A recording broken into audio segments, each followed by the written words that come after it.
Hola médicos, bienvenidos a un otro video de Red Médica Blog. Soy el Dr. Treviño y en esta ocasión vamos a revisar un tema que se llama vasculitis sistémicas asociadas a ANCA positivos. Aquí vamos a tener dos grandes grupos de enfermedades, la granulomatosis con poliangiitis, también conocida como enfermedad de Wegener, y la granulomatosis eosinofílica con poliangiitis, que se conoce como enfermedad de Churg-Strauss, ¿no? Esos dos nombres ya se dejaron de utilizar, pero pues si les preguntan uno u otro, que lo sepan. Entonces sabemos que estos van a pertenecer a un grupo de trastornos clínico-patológicos que se van a caracterizar por una vasculitis, que es inflamación y daño en los vasos sanguíneos. Dentro de ese vaso pues va a haber una isquemia tisular y esta entidad afecta a vasos de pequeño a mediano calibre. Importante recordar que estos van a tener un contexto pauci-inmune, que quiere decir que va a estar relacionado con la presencia de anticuerpos. Y usualmente va a ser circunscrito tanto a la piel o puede afectar a varios órganos y sistemas. Y eso es algo muy importante reconocerlo. ¿Por qué? Porque estos síndromes pueden tener una entidad que también se conoce como enfermedad o síndrome de pulmón-riñón, o pueden tener también síndrome de pulmón-corazón, etcétera, ¿no? Por su asociación y su daño que tienen a esos niveles. Entonces, hay que recordar la clasificación de las vasculitis, y en esta pues podemos encontrar que las de pequeño vaso van a ser las ANCA asociadas, que involucra este espectro, ¿no? Y aquí tenemos la poliangitis microscópica, que la revisamos en el tema de vasculitis generalidades, también la granulomatosis con poliangitis y la granulomatosis eosinofílica con poliangitis. Entonces, sabemos que tenemos varios anticuerpos que son los ANCA. Esos anticuerpos van a ser anticuerpos contra el citoplasma de neutrófilos. Y esos anticuerpos, pues los podemos encontrar en estas tres entidades: en poliangitis, en eosinofílica con poliangitis y en poliangitis microscópica. Entonces, ¿qué es lo que tenemos que saber? Pues la distribución propia de esos anticuerpos, P-ANCA y C-ANCA. Mientras que en el ELISA, cuando tú le haces inmunofluorescencia indirecta, lo que vas a encontrar es esto: P-ANCAs, que son perinucleares, y C-ANCAs, que van a ser citoplasmáticos, ¿no? Mientras que la ELISA vamos a encontrar su porción con anti-MPO o anti-PR3 o proteína R3, ¿no? Eso también es importante reconocerlo porque te lo pueden poner P-ANCA o anti-PR3 o C-ANCA, anti-mieloperoxidasa y así. Entonces es importante también comprender ese contexto. Tenemos algunos aspectos patológicos de las glomerulonefritis que se van a asociar a algunos anticuerpos.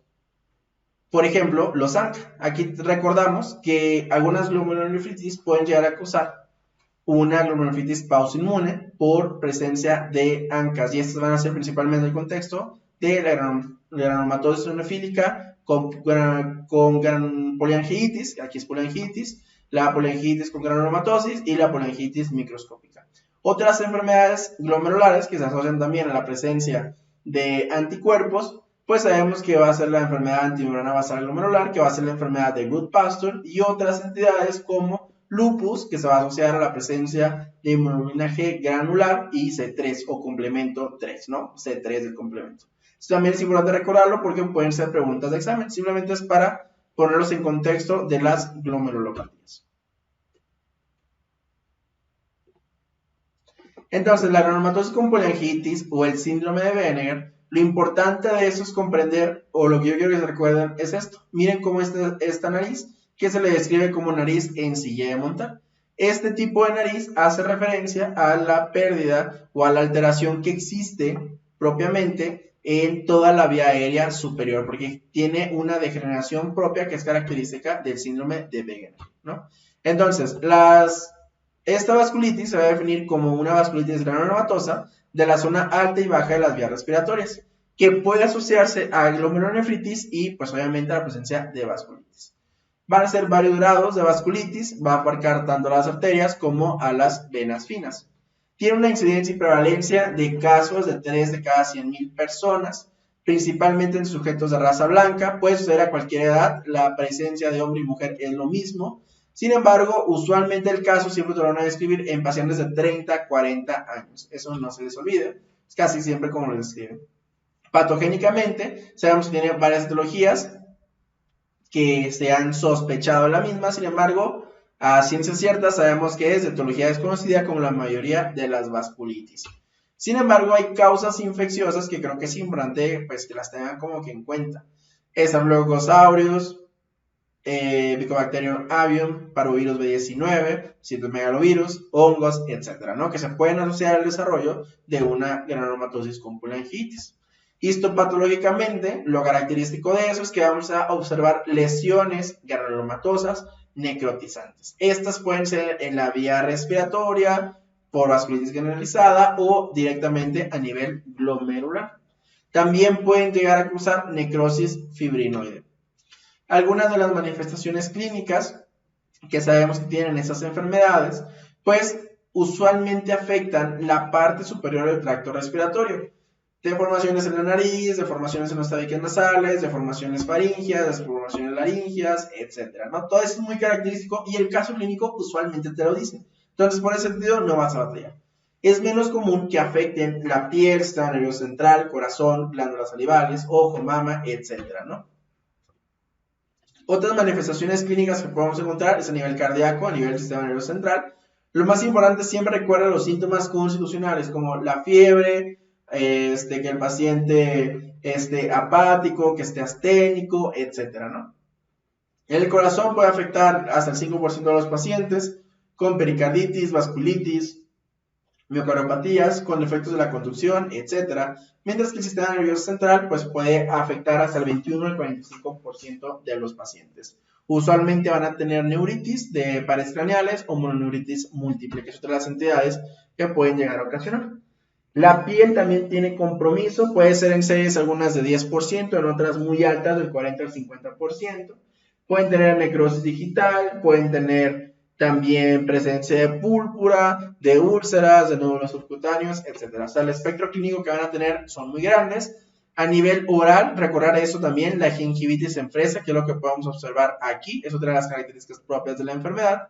También pueden tener ulceración, osteomelitis, cialoadenitis. A nivel musculoesquelético, pueden tener mialgias, artralgias, poliartritis. A nivel hematológico, pues directamente alteraciones en las líneas celulares. A nivel de la mama pueden aparecer nódulos, ya sean únicos, pueden ser múltiples, pueden dar confusión con un cáncer de mama. A nivel digestivo también puede haber presencia de hemorragia digestiva alta o hemorragia digestiva baja. Otras manifestaciones clínicas que podemos encontrar a nivel ocular, pues conjuntivitis, epífora, dacriocistis, epiescleritis, etcétera, ¿no? Y todas las que están por acá. Otras complicaciones propias de la enfermedad es la neuropatía óptica isquémica y también pérdida de la visión, entre otras. También podemos, como ya estuvimos hablando, pues afección del tracto respiratorio. Usualmente vamos a encontrarlo en 75 al 95%. Es por eso que tu caso clínico esto va a estar. Usualmente tiene una deformación que se conoce como perforación del tabique nasal o encía montar, que es esta imagen que vemos aquí. Puede tener sinusitis, eso es otro dato clave. Usualmente te pueden poner paciente que tiene sinusitis y que ha ido al médico muchas veces y ahora está con anemia, normo, que además tiene fiebre, tiene astenia, tiene adinamia y tiene un nódulo pulmonar, ¿no? Vamos a decir, por decir algo, ¿no? Ya que tiene, pues tiene muy probablemente el paciente una enfermedad de Wegener o una polingitis granulomatosa. La otitis media también puede llegar a cursar y las estenosis traqueales subglóticas. Pacientes con estridor y adultos, ojo, puede ser esto lo que te están preguntando. Algunas otras manifestaciones clínicas a nivel pulmonar, pues aquí tenemos la presencia de tos, hemoptisis, disnea, dolor retroesternal, enfermedades endobronquiales, también la presencia de nódulos cavitarios individuales o múltiples. Esto no se les olvide, porque también puede ser un factor confusor, por ejemplo, cuando estamos viendo nódulo pulmonar solitario o algo por el estilo. La enfermedad cavitaria puede estar presente en el 35 al 50%. Esto obviamente puede confundir con una tuberculosis, porque también comparte parte de los síntomas constitucionales, y también pueden llegar a tener derrame pleural del 10 al 15% y engrosamientos pleurales. Aquí tenemos algunas imágenes radiológicas de las cavitaciones. Aquí tenemos una muy clara que se logra observar. No se preocupen, la tomografía no es algo que lleguen a preguntar fácilmente. A nivel renal, pues sabemos que los pacientes pueden cursar asintomáticos con algunos síndromes glomerulares, como hematuria, proteinuria, ¿no? También pueden desencadenar una glomerulonefritis rápidamente progresiva, que fueron las primeritas que vimos. La fiebre te puede estar hablando también de actividad o de infección secundaria y puede cursar también con malestar, artralgias, anorexia, adelgazamiento, etc. En laboratorio tenemos todo el perfil propiamente de las Enfermedades reumatológicas, anemia normo-normo, leucos, puede haber hipergamaglobulinemia, elevación de BCG y de PCR, pero aquí el que tienes que aprender es esto. Este es el de memoria te lo tienes que saber. La poliangiitis con granulomatosis o la enfermedad de Wegener te va a elevar C-ANCA o PR3, ¿de acuerdo? Esto no se te olvide porque les encanta preguntar, ¿cuál de los anticuerpos es el que se encuentra elevado? ¿O cuál de los cosas de Lisa es el que se encuentra elevado, ¿no? Que es el que vimos. Pues C-ANCA o PR3, no se les olvide eso. Aquí tenemos algún cuadro comparativo entre P-ANCA o P-ANCA y C-ANCA. P-ANCA recuerda que es MPO, mieloperoxidasa. Granulomatosis de Wegener, C-ANCA va a ser lo predominante, ¿no? Mientras que síndrome de Church-Strauss, lo predominante va a ser P-ANCA. Solamente no olvides que la poliangitis microscópica, o la PAN, también va a incrementar P-ANCAs. Esto no se lo olvide porque puede ser alguna preguntilla por ahí. Esta tablita de memoria también, entonces, también solo tienen que usar la memoria porque son preguntas clásicas que hacen. Vamos a pasar con la siguiente enfermedad, que es la granulomatosis eosinofílica con poliangitis. Esta enfermedad, pues la describieron Church y Strauss, por eso se llama enfermedad de Church-Strauss, y se debe a una inflamación granulomatosa que afecta el tracto respiratorio y es una vasculitis que afecta de vasos pequeños y medianos, como vimos anteriormente. ¿Cuál es el dato característico aquí? Que los pacientes van a tener asma y van a tener eosinofilia periférica. Tienen un asma que es refractaria a tratamiento y por eso es que llama mucho la atención, ¿no? Entonces, regresamos por acá. Es poco común, afecta a cualquier edad, excepto a los lactantes. Este es un poquito más predominante que la poliangitis granulomatosa.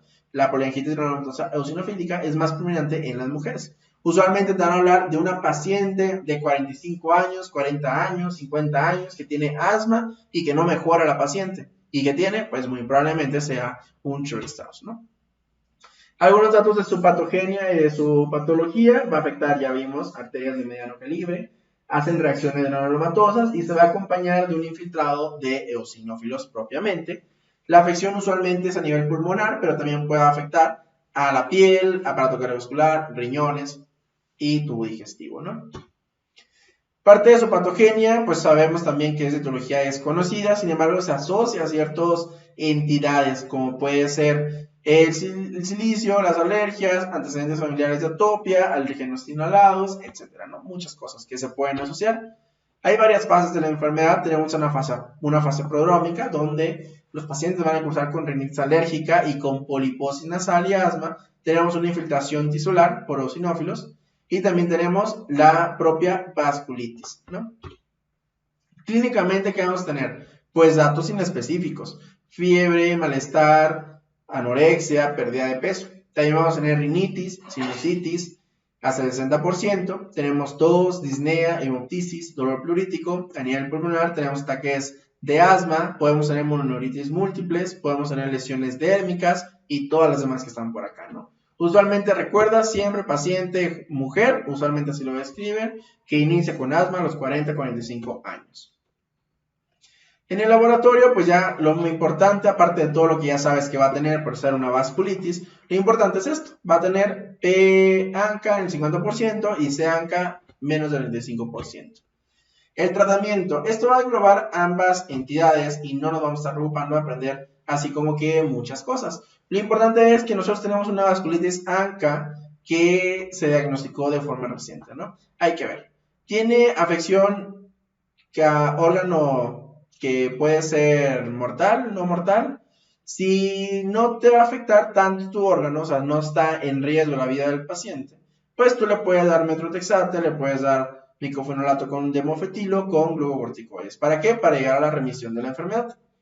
Si lo que tienes es un daño orgánico como tal, pues entonces puedes iniciar ciclos de ciclofosfamida o de rituximab acompañado con un glucocorticoide. ¿Para qué? Para llegar a remisión a tu paciente.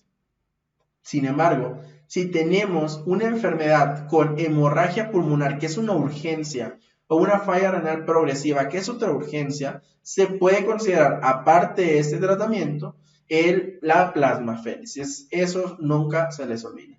Cuando tenemos casos refractarios, hay que reevaluar el diagnóstico. Esto es lo principal, lo que ustedes tienen que saber. Una vez que hemos llegado a la remisión de la enfermedad, medicamentos que podemos llegar a utilizar es azatropina, metrotexate o rituximab, en conjunto con los glucocorticoides. ¿Y esto qué? Pues obviamente hay que, propiamente, como va avanzando la enfermedad, si utilizaba algún biológico como rituximab, hay que tratar de que pasados 2 años, pues suspender el mismo, ¿no? Preguntas que les pueden hacer. Efectos adversos. La ciclofosfamida te puede llegar a causar cistitis hemorrágica, disfunción gonadal y leucopenia. No se les olvide esas 3 cosas. Son preguntas clásicas que llegan a ser, tanto si estás estudiando para renal como si ya entraste a la residencia interna. Esas son cosas que les pueden hacer. Son preguntas más o menos difíciles. Sin embargo, como la ciclofosfamida se utiliza en varias glomulonefritis, se los pueden llegar a preguntar. ¿Y cuáles van a preguntar? Esta, cistitis hemorrágica. Ya en segundo lugar, a lo mejor disfunciones gonadales. Y en los hombres causan infertilidad masculina estos tratamientos. El mantenimiento de la remisión puede ser con glucocorticoides acompañados de otros medicamentos como azathioprina, rituximab, methotrexate o micofenolato. Entonces sabemos que este tratamiento es para tratar de tener una sobrevida del 72%. Aquí la principal causa de muerte, como la mayoría de las vasculitis, va a ser afección miocárdica. Los glucocorticoides solo son eficaces siempre y cuando estemos acompañados de otros medicamentos inmunosupresores, y que es importante recordar que hay que estar graduando estas dosis. ¿Por qué? Porque tu paciente además se va a estar comportando como un paciente asmático. El corazón también se encuentra afectado y cuando es así hay que brindar ciclos de ciclofosfamida con prednisona, ¿de acuerdo? Lo importante de esto es que se tienen que saber que la principal causa de muerte es por alguna alteración miocárdica. Eso es lo que ustedes se tienen que saber, y denles glucocorticoides, y si están muy mal, ciclofosfamida. Esas 2 cosas aprendan. Y la ciclofosfamida, ¿qué te va a producir? Que te va a producir cistitis hemorrágica y te va a producir también leucopenia o infertilidad, tanto femenina como masculina. El pronóstico a 5 años es del 70 al 80%, hasta el 75% logra la remisión, pero sin embargo puede tener una recurrencia a los 18 meses hasta los 15 años. Hay varios factores de riesgo para recaídas, como en todas las enfermedades crónicas. El abandono de la terapia es uno de los principales. Y bueno, con esto hemos concluido lo que es este tema de las vasculitis ANCA positivas. Soy el Dr. Treviño, es el Patreon de Red Medical Blog, y pues nos vemos hasta la siguiente videoclase. Un saludo, chao, chao.